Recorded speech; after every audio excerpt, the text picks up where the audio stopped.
Look at this beauty, guys.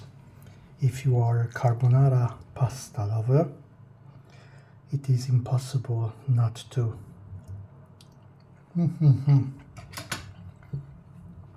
Not to love this pasta, even though it is a little bit more fresh for the ingredients. So let's start making it. Dear followers, friends, and how are you today?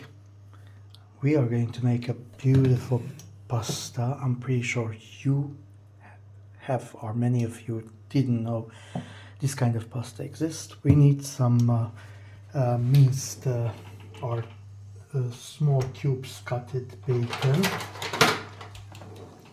We need some cottage cheese, and we need some sour cream, right? Also we need some pasta. In this case I'm going to use lasagna pasta because normally for this type of food you need some bigger size pasta, and the only I found here it is lasagna. So you need to break it down like this and then cook it. I choose Barilla pasta for lasagna because it is not so thick like the other types. If you see the other types, they are a little bit more yellow, but they are also thicker.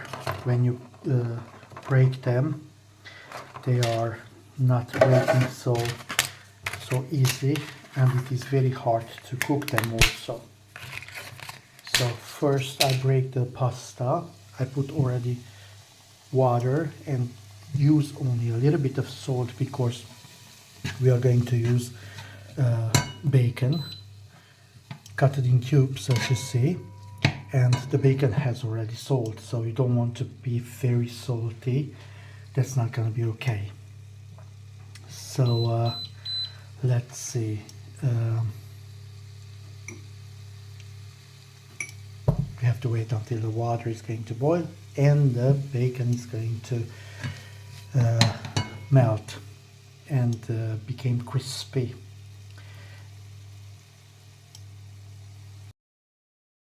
While we fry the bacon,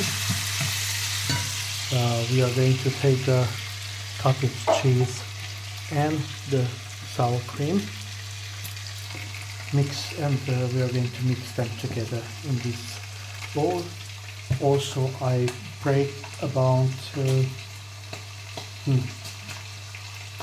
7 pieces of lasagna pasta, but depend how much you are going to do. I use 350 grams of bacon. As you can see, I use about 300 grams of cottage cheese, and this is a 250 or less. No, 300 grams of sour cream.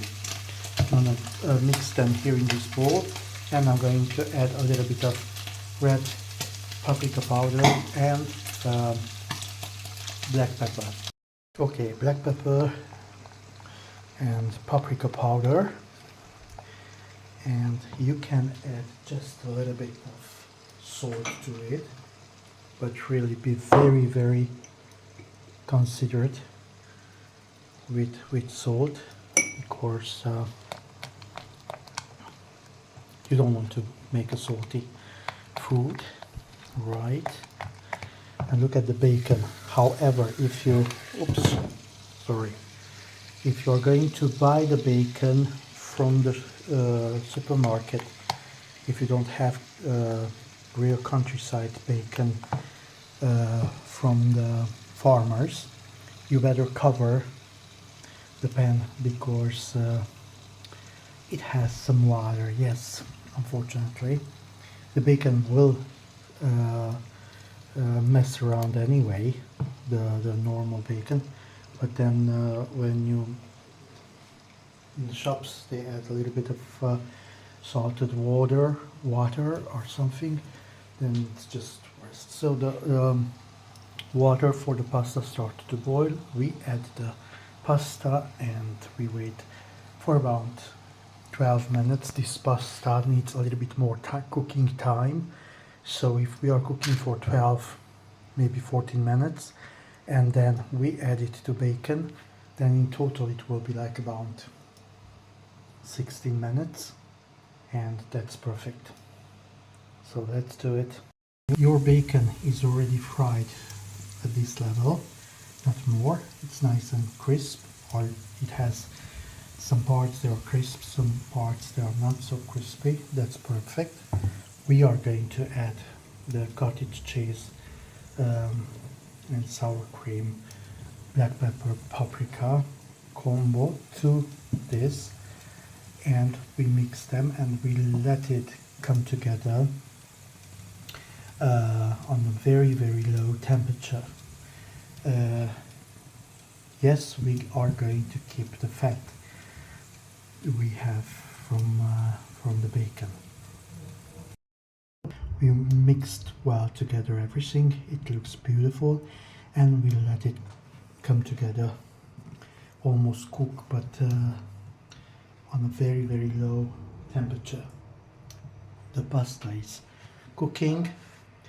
Maybe we don't have to cook for 12 minutes. Maybe it's enough to cook it only for 10 minutes. You always have to try and check it out. This is what I'm going to do now, because there are already 8 minutes since I am cooking it. And yes, I thought that normally this type of pasta, the pasta for lasagna, it takes a little bit longer to cook, especially if you cook it separately like this. But as you can see, the Barilla lasagna pasta is more thin, so at least the one we have here, and that's why I'm going to check after 10 minutes to see. Look at here, you see it's nice and moist, but still it needs to be still al dente. There you go. After 10 minutes I decided to mix it all together. We don't need any pasta water or angel tears, as I call them, to it, because we have a nice rich creamy sauce, so we don't need to lose it. And now we just have to let all come together. Some people, they like to add some dill.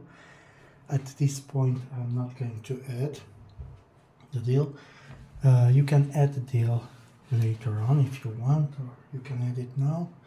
No, this is the classic way to do this type of pasta. And yeah, let's give it a try. Perfect. Please be careful with the salt. Mine is perfect. I just let it rest a little bit, like for about 3-4 minutes, so all the flavors come together. And I'm going to put the heat on number 3, so just a little bit to come together everything. I'm going to cover it with a lid. Thank you for watching. Please like, subscribe, follow me for the next recipe. Bye bye. Happy summer.